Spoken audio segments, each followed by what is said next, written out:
Welcome to this explainer. Today, we're going to explore a really fascinating approach to land management.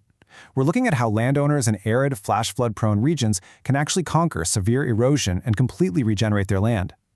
Picture, for example, a 20-acre property out in Jeff Davis County, Texas, dealing with ephemeral stormwater runoff.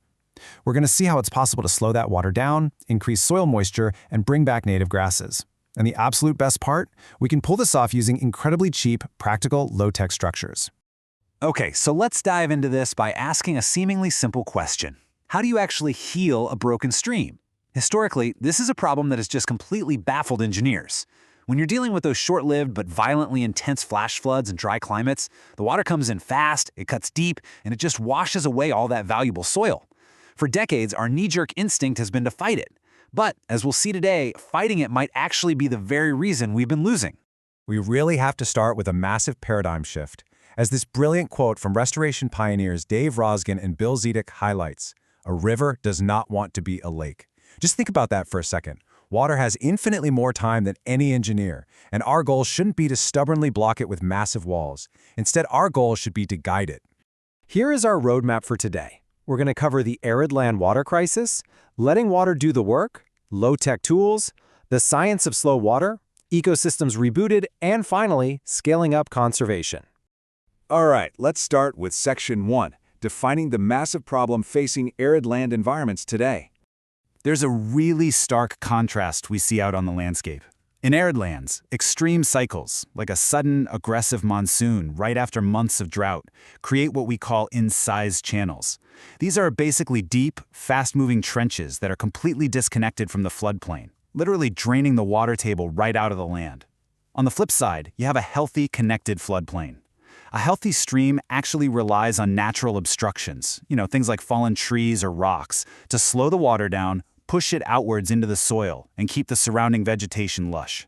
Which brings us to Section 2, letting water do the work. This is a revolutionary and honestly highly counterintuitive fix for land restoration. So, the crucial point here is that our cultural reflex is entirely wrong. There is this great story from our sources about a museum exhibit that featured a sandbox stream. When visitors were asked to stop the erosion in the sandbox, almost every single one of them instinctively built a massive wall to block the water. But in the real world, those hard infrastructures often fail, or they just push the erosion further downstream. The real paradigm shift is realizing that healthy streams naturally use small, leaky obstacles. By just nudging the water, we slow it down enough so that it naturally drops its suspended sediment. Over time, the water itself does all the heavy lifting to rebuild the stream bed. Moving on to Section 3, low-tech tools. Let's look at the actual practical structures you could easily use on, say, that 20-acre property out in West Texas to actually pull this off. One of the absolute most effective tools is a Beaver-Dam analog, or a BDA. It's pretty much exactly what it sounds like, a human-made structure designed to mimic the natural dams built by beavers. It backs up small stretches of moving water, which catches sediment and beautifully reconnects the water table with the surrounding vegetation. And building one is incredibly practical and inexpensive. You literally just use natural materials found right there on your site. First, you lay woody debris parallel to the water flow. Then, you pack the structure with silty clay mud. Next, you just add a layer of brushy vegetation. Finally, for a bit of added support against strong flows, you drive untreated wooden posts into the structure. You're basically building a leaky speed bump made out of sticks and mud. Another powerful tool in the arsenal is the check dam. These are very simple, loose rock structures, usually less than about 60 centimeters high, and they're set directly into the channels. When those intense flash flood events roll through, these rocks slow the flow velocities down. The water still passes through, right? But it does so without all that destructive soil stripping energy.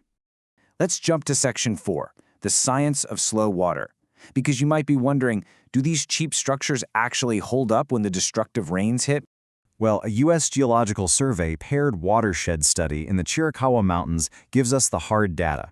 They compared a watershed treated with check dams to an untreated control site. In the untreated area, runoff was highly flashy, meaning it spiked violently with extreme peak flows. But in the treated watershed, those dangerous peak flows were noticeably dampened and controlled. Even more amazingly, the treated landscape acted like a giant sponge, retaining soil moisture and actually increasing the overall volume of water released downstream over time. And here is the absolute standout number from that USGS study. Researchers documented that water yields were an astonishing 28% higher in the restored watersheds utilizing these erosion control structures compared to the untreated ones.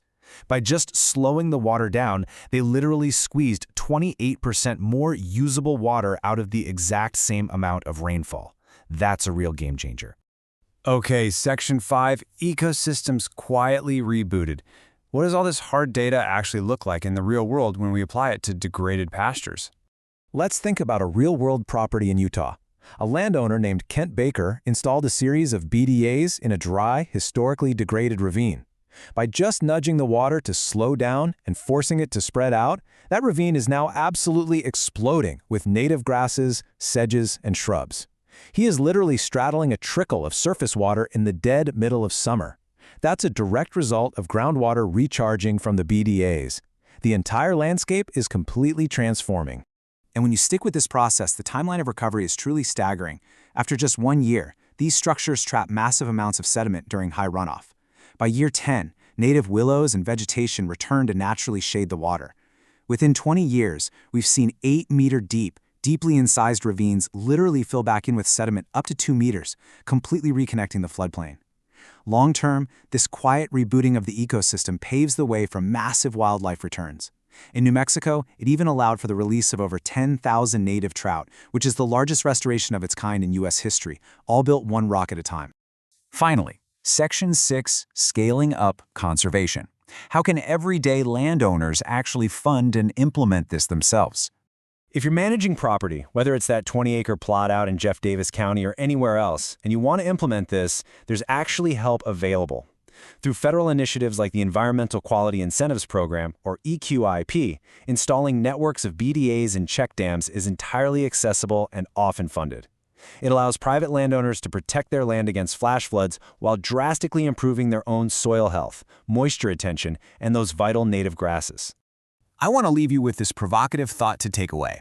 If sticks, mud, and some well-placed rocks can solve our most aggressive flash flood and erosion crises better than massive concrete walls, where else in nature are we working far too hard instead of just getting out of the way? Thank you so much for joining me on this explainer, and I really hope it changes the way you look at the landscape around you.